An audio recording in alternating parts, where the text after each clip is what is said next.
Tabi pun, pemirsa, jumpa lagi bersama saya Risa Putri dalam acara Sabura News.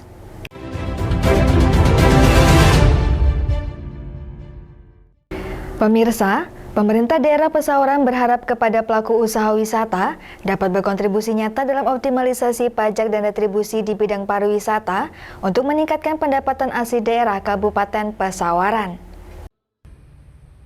Pemerintah daerah Pesawaran berharap kepada pelaku usaha wisata dapat berkontribusi nyata dalam optimalisasi pajak dan retribusi di bidang pariwisata untuk meningkatkan pendapatan asli daerah Kabupaten Pesawaran.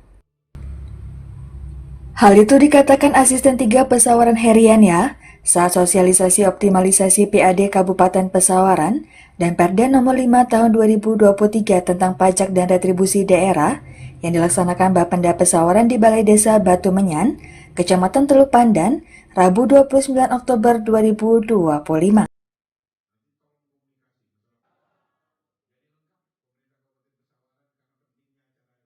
Mudah-mudahan ini dengan adanya acara ini, kami berharap dari pihak kami, karena kami disorot terus, baru-baru ini ada pansus, ada optimalisasi peningkatan pajak dan retribusi. Daerah ini adalah daerah wisata. Batu Menyan ini Pak Kades, ini saya mohon maaf, ini daerah wisata. Sementara di inspektorat itu ada namanya MCP. Berarti ada potensi di sini karena kita ada perdanya udah kita lakukan. Nah, kalau potensi itu tidak tergali dengan maksimal, itu akan kurang baik bagi kami Kementerian Kabupaten Pesawaran. Nah, dipandu oleh moderator kepada Bapak Yudi Saputra SE, kami persilakan. Dengan pajak dan retribusi saya. Retribusi jasa usaha sendiri itu terbagi menjadi pengamatan aset, pasar grosir.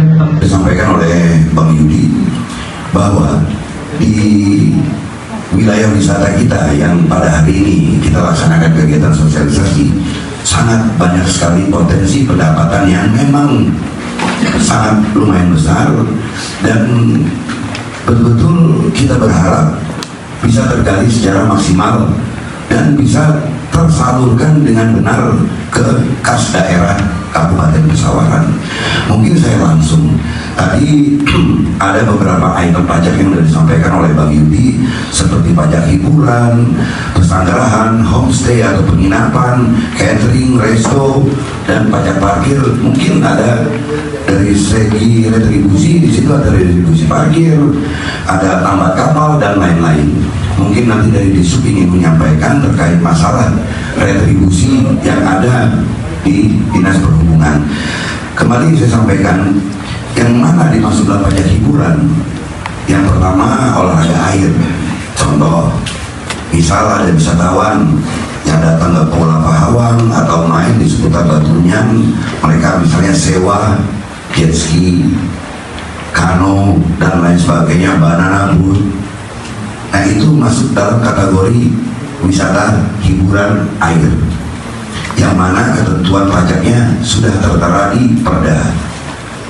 Artinya, jika para wisatawan melakukan transaksi menyewa kepada pelaku usaha, misalnya sewanya 100.000, di situ ada ketentuan pajak yang untuk disalurkan kepada pemerintah daerah melalui online atau langsung melalui kanal-kanal digital atau ke bank lampung.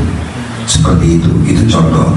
Yang kedua, pesanggerahan, penginapan, homestay atau sekelas hotel melati dan lain sebagainya yang ada di seputaran Pahawang, Batu Menyan, dan lain sebagainya, itu pun sama, dikenakan pajak hotelnya sesuai dengan ketentuan yang sudah ditetapkan di dalam Perda Nomor 5. Berikutnya juga dengan jasa catering, karena setiap event atau setiap kategori yang masuk di dalam pajak itu ada kewajiban kita pelaku usaha untuk taat melaksanakan kewajiban kepada pemerintah daerah, bukan kepada Bapenda. Bapenda sebagai koordinator wajib untuk menyampaikan kepada rekan-rekan pelaku usaha terkait kewajiban rekan-rekan sebagai pelaku usaha, baik itu BUMDes, baik itu tour travel ataupun yang lainnya. Di sini kami hadirkan ada Pak Fani dari perizinan. Andai kata rekan-rekan di terkait perizinan masih belum punya atau belum ada, insya Allah Pak, kami komitmen Pak Fani siap membantu untuk mempercepat perizinannya. Begitu juga di sini ada Bu Linda terkait kebersihannya. Beliau siap untuk membantu pelaku usaha yang ada di Batu Menyan untuk menjaga kebersihannya. Karena semua ada tarifnya di Perda untuk kebersihan dan semuanya. Kalau ada tarif di luar dari ini, mohon maaf, berarti itu yang kita sebut pungli. Kita tidak menerima tarif di luar yang ada di Perda. Seperti itu. Bahkan Kepala Bapenda Pesawaran Evan Sagita R, wilayah pesisir Pesawaran yang merupakan destinasi wisata memiliki potensi untuk meningkatkan PAD Kabupaten Pesawaran. Beberapa potensi PAD yang dapat dioptimalkan dari sektor pariwisata diantaranya pajak hiburan, pesanggrahan, pajak penginapan atau hotel, dan pajak lainnya. Sedangkan potensi retribusi diantaranya retribusi parkir, tambat kapal, serta retribusi lainnya. Dijelaskan, pemerintah daerah Pesawaran berkomitmen memberikan kemudahan kepada para pelaku usaha maupun investor yang akan berinvestasi di kabupaten berjuluk Bumi Andan Jejama tersebut. Mulai dari perizinan, kebersihan di destinasi wisata, serta keamanan dan kenyamanan. Karena pemerintah daerah Pesawaran tidak pernah menerima tarif, baik pajak maupun retribusi di luar Perda. Sementara Kasidatun Kejaksaan Negeri Pesawaran Vita Hestiningrum mengatakan bahwa semua kewajiban pajak dan retribusi telah diatur dalam Perda Nomor 5 Tahun 2023 tentang pajak dan retribusi daerah. Dan tentunya berharap agar pemerintah daerah tidak hanya meminta pelaku usaha selalu wajib pajak dapat memenuhi kewajiban mereka, tetapi juga hak-hak sebagai pelaku usaha juga dapat diberikan oleh pemerintah daerah Pesawaran. Dari Pesawaran, Faru Roji, Saburai TV melaporkan. Wali Kota Metro Bambang Iman Santoso mengajak masyarakat mengambil pelajaran dari peringatan Hari Santri Nasional. Momentum ini dinilai sebagai kilas balik perjuangan santri dalam membantu mengusir penjajahan Belanda. Wali Kota Metro Bambang Iman Santoso mengajak masyarakat mengambil pelajaran dari peringatan Hari Santri Nasional 22 Oktober. Momentum ini dinilai sebagai kilas balik perjuangan santri dalam membantu mengusir penjajah Belanda. Menurut Bambang, Hari Santri yang telah 1 dekade diperingati sejak penetapan melalui Kepres Nomor 22 Tahun 2015 merupakan pintu untuk mengenang peristiwa bersejarah resolusi jihad oleh Hasyim Asy'ari. Ia menegaskan, peran santri menjadi salah satu tonggak penting dalam merebut kemerdekaan Republik Indonesia. Bambang mendorong semangat jihad intelektual dan moral yang diwariskan santri dapat diterapkan dalam kehidupan pada era modernisasi saat ini.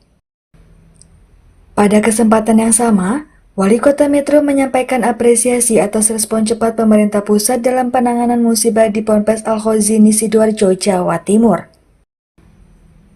Ia turut menyampaikan duka mendalam atas ambruknya bangunan pesantren yang menelan 63 korban meninggal dunia. Kementerian Agama telah hadir langsung di pesantren Al-Khozini, meninjau kondisi, menyampaikan bantuan, serta memastikan agar proses pemulihan berjalan dengan baik. Langkah ini adalah bukti nyata bahwa negara hadir dan peduli terhadap pesantren dan para santri. Hari Santri tahun 2025 adalah Hari Santri yang istimewa. Tahun ini adalah 10 tahun peringatan Hari Santri sejak pertama kali ditetapkan oleh pemerintah pada tahun 2015. 10 tahun bukan waktu yang singkat. Dalam rentan waktu itu, kita menyaksikan semakin kuatnya peran pesantren dan santri dalam berbagai bidang kehidupan. Marilah kita ingat selalu jasa-jasa para pahlawan. Kita syukuri nikmat kemerdekaan ini dengan melakukan hal-hal baik yang membawa kemaslahatan untuk bangsa Indonesia. Dari Kota Metro, tim redaksi Saburai TV melaporkan. Sementara itu, Imigrasi kelas 2 non-TPI Kota Bumi berhasil menindak tegas seorang warga negara Malaysia dalam operasi gabungan pengawasan orang asing atau Timpora di Tulang Bawang Barat. Imigrasi kelas 2 non-TPI Kota Bumi berhasil menindak tegas seorang warga negara Malaysia dalam operasi gabungan pengawasan orang asing atau Timpora di Tulang Bawang Barat. Muhammad Firdaus WNA Malaysia ini terbukti tinggal melebihi batas izin selama 8 bulan atau overstay. Ketika dilakukan pemeriksaan, WNA ini juga diduga menggunakan izin tinggal kunjungan elektronik palsu. Petugas imigrasi tidak hanya mengamankan warga negara asing tersebut, barang bukti izin tinggal kunjungan elektronik palsu turut diamankan. Kepala Kantor Wilayah Direktorat Jenderal Imigrasi Lampung, Nur Raisa Pujiastuti, dalam konferensi pers yang didampingi Kepala Kantor Imigrasi Kota Bumi, perwakilan Polres Tulang Bawang Barat, Kanit Intelkam, dan perwakilan Kepala Kesbang Pol Tulang Bawang Barat, menjelaskan bahwa operasi gabungan ini merupakan hasil pengawasan orang asing yang dilakukan pada tanggal 23 Oktober 2025 oleh tim Intel Dakim Kantor Imigrasi Kota Bumi bersama tim Timpora setelah menerima laporan masyarakat tentang adanya orang asing. Kankawil memastikan WNA asal Malaysia ini akan dikenakan sanksi deportasi dan pencekalan masuk kembali ke Indonesia karena pelanggaran izin tinggal selama 8 bulan. Kepala Kantor Imigrasi Kota Bumi, Moh Andri Budiman, menyampaikan bahwa berdasarkan pemeriksaan WNA yang telah memiliki istri dan anak warga negara Indonesia ini tidak mengetahui bahwa izin tinggal kunjungan elektronik yang digunakan palsu karena pengurusan perpanjangan dilakukan oleh seorang WNI, teman dari istrinya terkait dugaan pemalsuan dokumen keimigrasian. Kasus ini akan dilimpahkan ke Polres Tulang Bawang Barat untuk dilakukan penyelidikan lebih lanjut. Bahwa warga negara Malaysia ini ya overstay selama 242 hari. Jadi kami akan melakukan mungkin tindakan administratif keimigrasian berupa deportasi dan penangkapan. Telah habis masa berlaku izin tinggalnya overstay selama 242 hari, bahwa belum ditemukan bukti pemalsuan oleh oknum lain atau yang bersangkutan itu sendiri terkait keterangan masa berlaku dari dokumen izin tinggal kunjungan keimigrasian. Dengan keterangan saudara RFBM patut melakukan proses pemeriksaan lebih lanjut untuk pengumpulan bahan keterangan. Demikian rangkaian peristiwa dan kronologis fakta terkait penanganan perkara pelanggaran keimigrasian yang diduga dilakukan oleh warga negara Malaysia yang ditangani oleh Seksi Intelijen dan Penindakan Keimigrasian Kantor Imigrasi Kelas 2 TPI Kota Bumi. WNA Malaysia tersebut seperti yang telah dijelaskan sebelumnya bahwa ini merupakan hasil sinergitas dan kolaborasi yang baik antara anggota tim pengawasan orang asing di wilayah Kabupaten Tulang Bawang Barat, yang dimana pada tanggal 23 Oktober 2025 tim Inteldakim Kantor Imigrasi Kota Bumi bersama instansi terkait melaksanakan operasi gabungan pengawasan orang asing di Desa Totomulyo, Kecamatan Gunung Terang, Tulang Bawang. Dalam operasi tersebut petugas menemukan seorang warga negara Malaysia dengan inisial MFBM. Setelah teridentifikasi adanya indikasi pelanggaran keimigrasian, selanjutnya warga negara Malaysia itu diamankan di kantor imigrasi Kota Bumi dan dilakukan pendalaman. Dari Lampung Utara, Wawan Muranto, Saburai TV melaporkan. Damkarmat Kota Bandar Lampung mencatat, sepanjang periode Januari hingga Oktober tahun 2025, frekuensi kebakaran tertinggi terjadi pada bulan Juni dengan total 21 kejadian. Damkarmat Kota Bandar Lampung mencatat sepanjang periode Januari hingga Oktober tahun 2025 frekuensi kebakaran tertinggi terjadi pada bulan Juni dengan total 21 kejadian. Kabid Pemadam Damkarmat Bandar Lampung Irman Saputra menjelaskan kebakaran paling banyak terjadi di bangunan milik penduduk dan penyebab utamanya masih didominasi oleh korsleting listrik. Sepanjang periode tersebut, Damkarmat mencatat 1 korban meninggal dunia, seorang pria berusia 21 tahun yang tewas dalam kebakaran rumah pada minggu lalu. Data kebakaran setelah periode dari bulan Januari sampai dengan Oktober itu sendiri, frekuensi kebakaran paling tinggi pada bulan Juni, ya, terdapat 21 kali terjadi kebakaran. di mana bangunan penduduk ya yang menjadi paling banyak terjadi kebakaran, dan penyebabnya sendiri dikarenakan oleh korsleting listrik. Bang, selama dalam kurun waktu Januari dan Oktober ada korban jiwanya nggak sih dalam peristiwa kebakaran sendiri? Kemarin kita ada 1 korban jiwa ya meninggal dunia pada tanggal berapa kemarin ya, minggu lalu ya. 1 buah rumah terbakar habis, di mana